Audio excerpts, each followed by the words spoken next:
안녕하세요, 이쌤입니다. 오늘 컨텐츠에서는 수시로 국송세단 라인에 합격하려면 어느 정도의 내신과 비교과를 갖춰야 하는지 알려드릴 예정입니다. 내신과 비교과의 영향력이 매우 제한적인 논술을 제외하고 학생부 교과, 학생부 종합 두 전형의 합격 확률을 판단하는 방법을 알려드리겠습니다. 학생부 교과 전형의 경우에는 내신 등급을 하향, 안정, 적정, 소신, 상향 총 5개로 나누어서 구간별로 합격 난이도를 제시해드릴 예정이고요. 학생부 종합 전형도 판단 기준을 명쾌하게 알려드릴 예정입니다. 그러나 학생부 종합 전형의 경우 교과 전형과 달리 학교별로 평가 기준과 인재상이 모두 다르고 전형별 특징이 뚜렷하기 때문에 단순하게 5단계로 나누지 않았고 여러분들도 직접 활용할 수 있는 구체적인 판단 지표를 제작해 두었습니다. 자세한 내용은 본론에서 말씀드리도록 하겠습니다. 본격적으로 시작하기 전에 곧 다뤄볼 합격 확률과 판단 지표에 관한 주의사항을 말씀드리도록 하겠습니다. 오늘 말씀드릴 방법은 메이저 리서치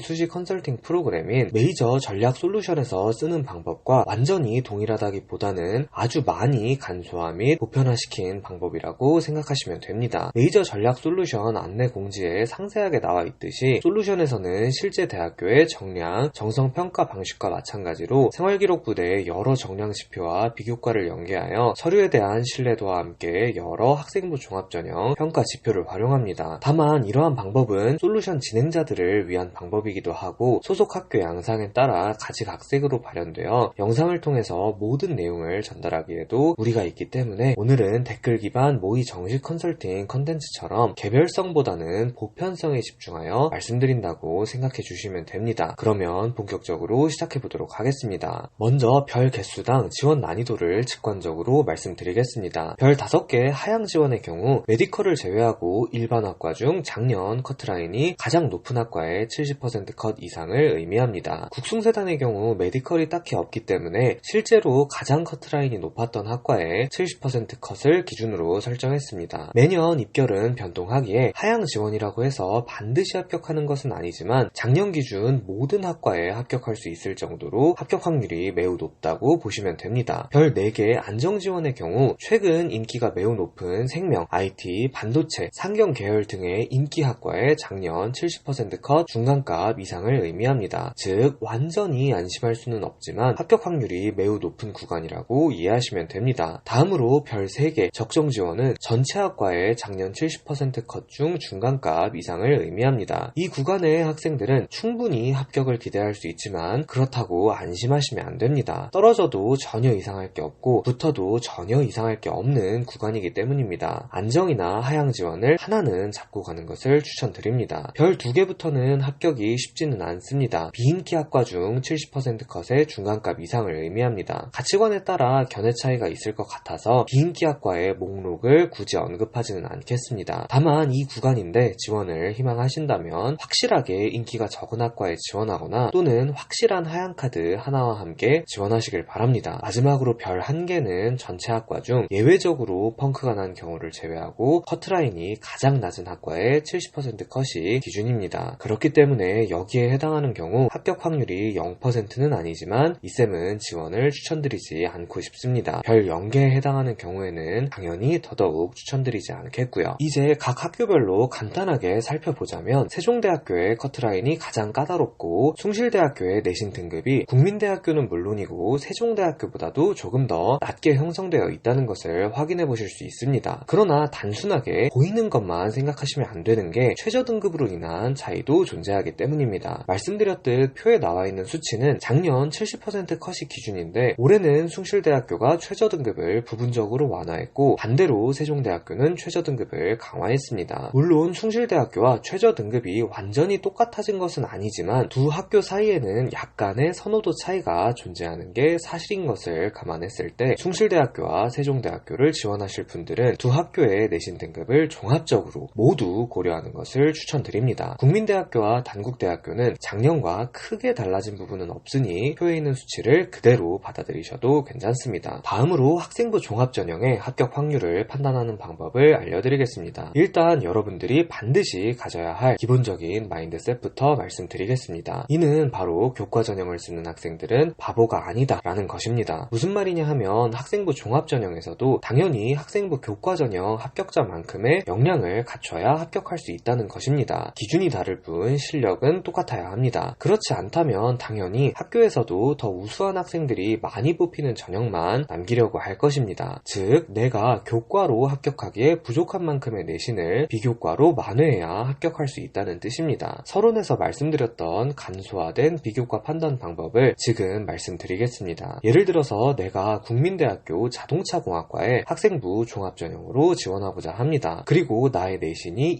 2.57등급이라고 가정해 봅시다. 작년 수시 등급을 살펴보면 종합전형의 합격자 내신 등급 중간값은 2.62입니다. 이때 이런 데이터를 보면 학생들이 가장 많이 착각을 합니다. 내신 2등급 중반의 학생들은 실제로 건동홍에 붙는 경우도 많습니다. 그리고 이렇게 데이터를 기준으로 봐도 내 내신이 작년 학생부 종합전형 기준 70% 컷은 물론이고 50% 컷 안쪽으로 들어온다는 것도 확인이 가능합니다. 그러니 안정지원이겠구나, 이렇게 확신을 갖는 것이죠. 그러나 다시 한번 말씀드리겠습니다. 교과 전형을 쓰는 학생들은 바보가 아닙니다. 2.02등급을 받은 학생이 바보라서 학생부 종합전형으로 더 높게 지원하지 않은 것이 아닙니다. 내가 종합전형으로 합격하려면 그만큼 내 비교과가 뛰어나야 합니다. 이를 수치화해보자면 내 비교과의 가치가 학생부 교과전형 합격자의 내신 중간값인 2.02등급과 나의 내신 등급인 2.57등급의 차이인 0.55등급만큼이 돼야 합격할 수 있다는 겁니다. 내신 2.5등급 이하로 합격한 종합전형의 학생들은 다른 방면으로 교과전형 합격자와 비슷한 역량을 갖추고 있기 때문에 합격한 것입니다. 즉, 내 생기부도 그 정도의 가치를 가질 수 있는지 판단해야 합니다. 이를 객관적으로 판단하는 방법이 바로 판단 지표를 활용하는 것입니다. 내가 얼마만큼의 내신을 만회해야 하는지, 그리고 이 학교는 우수한 비교과의 가치를 얼마나 높게 평가하는지 알아야 합니다. 나와 학생부 교과전형 합격생의 평균 내신 등급 차이는 0.55등급입니다. 즉, 나는 내신 0.55등급을 만회해야 합니다. 그리고 교과와 종합의 내신 등급 차이는 0.6등급입니다. 이 차이가 바로 생기부가 우수한 학생들이 비교과로 내신을 만회한 평균적인 수치입니다. 즉, 이를 나눠주면 내가 어느 정도의 생기부 수준을 갖춰야 합격할 수 있는지를 알 수 있는 것입니다. 조금 더 직관적으로 설명해보자면 학생부 교과전형 합격생의 평균 비교과를 0점, 학생부 종합전형 합격생의 평균 비교과를 100점이라고 가정했을 때 내신 2.57등급을 받은 학생은 생기부 점수로 91.67점을 받아야 국민대학교 자동차공학과의 학생부 종합전형에서도 합격할 수 있게 된다는 것입니다. 절대로 생각보다 쉽지 않다는 것이 느껴질 것으로 생각합니다. 이런 식으로 정리해보면 어디가 가장 유리하고 어디가 가장 불리한지 확인해보실 수 있을 것입니다. 내가 학교별로, 학과별로, 전형별로 몇 점을 받아야 하는지를 모든 학교, 모든 학과에서 구할 수 있는데 더 높은 생기부 점수를 필요로 하는 학교가 불리하고 더 낮은 생기부 점수로도 합격할 수 있는 학교가 유리할 것입니다. 이를 통해 전략을 어떻게 세워야 하는지 대략적인 틀을 잡을 수 있을 것입니다. 마지막으로는 예외에 해당하는 경우를 말씀드리겠습니다. 바로 합격자 중 절반 이상이 특목고 또는 자사고 학생인 경우입니다. 특목고나 자사고 학생이 많은 경우 예외가 발생할 수 있습니다. 숭실대학교 불어불문학과의 경우 50% 컷은 4.3등급입니다. 이 학생이 비교과가 압도적으로 우수한 일반고 학생일 수도 있겠지만 확률적으로 그리고 상식적으로 생각해봤을 때 자사고나 특목고 학생일 확률이 훨씬 높을 것입니다. 이렇게 커트라인으로 공시된 내신 등급 기준이 된 학생이 일반고가 아닐 경우에는 판단 지표를 그대로 사용하시면 각 학교의 비교과 영향력을 과대평가하는 경우가 생길 수 있습니다. 그래도 일단 극히 일부의 경우를 제외하고는 안심하셔도 된다는 말씀을 드리도록 하겠습니다. 아무리 학생부 종합전형이라고 해도 각 학교 합격생의 비율은 일반고가 압도적으로 많습니다. 국민대학교 86%, 숭실대학교도 86%, 세종대학교는 85%, 단국대학교는 무려 92%로 대부분의 합격생이 일반고 학생이라는 것입니다. 이는 당연히 교과, 정시를 제외하고 순수하게 종합전형을 기준으로만 측정한 수치입니다. 즉 70% 컷은 물론이고 50% 컷은 더더욱 특목고나 자사고 학생이 아닌 일반고 학생의 내신 등급이 공시되었을 확률이 높겠죠. 그러니 일반적인 경우에는 위에서 말씀드린 판단 지표를 활용하는 방법을 그대로 따라하시면 되고, 이제 극히 일부의 경우에 대해서 말씀드리도록 하겠습니다. 국송세단 라인에서는 이 극히 일부의 경우가 거의 어문 계열에서만 나타납니다. 어문 계열의 경우 고등학교 때부터 해당 언어를 공부한 외고 학생들이 많이 지원하기 때문에 가끔씩 합격자의 50% 이상이 특목고인 경우가 있습니다. 이때는 판단 지표 지표를 그대로 활용하시면 안 되니까 대체할 방법을 말씀드리겠습니다. 지금부터 말씀드리는 숫자를 각 학교별로 Y-Z에 대신 대입하시면 됩니다. 국민대학교는 0.68등급, 충실대학교는 0.58등급, 세종대학교는 0.50등급, 단국대학교는 0.59등급입니다. 방금 말씀드린 등급이 과 상관없이 각 학교별로 평균적으로 우수한 비교과가 내신을 만회할 수 있다고 보는 정도를 의미합니다. 과별로 차이는 있겠지만 평균적으로는 그렇습니다. 어떻게 산출한 건지 말씀드리자면 각 학교의 학생부 종합전형 50% 컷에서 어문 계열을 제외하고 그리고 혹시 모를 가능성을 대비하여 펑크가 난 건지 특목고 학생인지 구분이 안 가는 경우도 제외한 상태로 50% 컷으로 일반고가 공시된 게 확실한 학과들만 선별해서 교과전형 내신 등급과 종합전형 내신 등급의 차이를 구한 후 평균을 내두었습니다. 단 평균을 냈기 때문에 학과별 차이를 반영하지는 못했습니다. 그렇지만 분명하게 과 구분 없이 학교 전형으로는 학생부 종합전형에서 비교과가 내신을 극복하는 정도를 일반화시킬 수 있다는 것입니다. 학교와 전형이 같다면 평가 기준 자체는 똑같으니까 객관적인 요소는 달라질 게 없습니다. 그러니 판단 지표를 활용하실 때 국숭세단 라인에서는 일단은 먼저 대학 어디가에 공시된 자료를 사용하되 어문 계열이나 그 이외의 극히 예외적인 상황으로 그 자료에 나온 수치가 절대 일반고 학생이 아닐 것 같다는 생각이 들면 비교과의 실질적인 중요도인 Y-Z를 방금 말씀드린 등급으로 대체하시면 됩니다. 그러면 내가 어느 정도로 우수한 비교과를 가져야 하고 어느 학교, 어느 전형이 가장 유리한지 알 수 있을 것입니다. 이상으로 국숭세단 합격 확률 미리 보기 컨텐츠를 마치면서 몇 가지 주의사항을 말씀드리도록 하겠습니다. 첫 번째로는 서론에서도 말씀드렸지만 영상에서 말씀드린 판단 지표와 저희가 실제 솔루션에서 사용하는 지표는 다르다는 것입니다. 실제 솔루션에서 활용하는 지표는 소장님과 운영팀 차원에서 오랜 기간 꾸준히 개발 및 업데이트 해오고 있는 지적 재산인 데다가 전문적이고 어려운 내용이 많아서 공개적으로 말씀드리기가 어렵습니다. 따라서 간편하게 활용할 수 있는 판단 지표를 알려드렸는데 영상에서 알려드린 방법도 직관적으로 지원 난이도와 학교별 유불리를 바로 판단할 수 있기 때문에 매우 유용할 것이라 확신합니다. 실제 솔루션에서는 조금 더 통계적이고 복잡한 지표를 활용한다는 사실을 참고해 주시길 바랍니다. 두 번째로는 비교과 평가 기준도 학교별로 모두 다르다는 사실을 명심하시길 바랍니다. 이는 솔루션에서 말씀드리는 유불리와 오늘 영상 판단 지표에서 나오는 유불리가 달라지는 원인이 될 수 있습니다. 예를 들어 내가 국민대학교에 합격하기 위한 생기부 점수가 85점이고 숭실대학교에 합격하기 위한 생기부 점수가 80점이라면 숭실대학교 합격 확률이 더 높은 것은 맞습니다. 그러나 학교별 평가 기준 차이 때문에 내가 국민대학교의 기준으로는 87점짜리 생기부인데 숭실대학교의 기준으로는 79점짜리 생기부일 수 있다는 것입니다. 그렇다면 이때는 불리함을 감수하더라도 국민대학교에 지원하는 것이 조금 더 합리적인 선택이겠죠. 그러니 세부 전략은 조금 더 공부하고 고민하셔야겠지만 오늘 컨텐츠를 본 뒤 내가 모범 생기부와 비교했을 때 몇 퍼센트 정도의 점수를 받아야 교과 전용으로 지원하기에 부족한 내신을 만회할 수 있을까? 라는 고민을 하고 학교별로 확실하게 기준을 잡을 수 있다면 합격 확률을 높이고 큰 틀을 잡는 데 큰 도움이 될 거라고 확실하게 말씀드리도록 하겠습니다. 그러면 오늘의 컨텐츠가 수시로 국숭세단에 도전하는 학생 및 학부모님들께 많은 도움이 되었길 바랍니다. 감사합니다.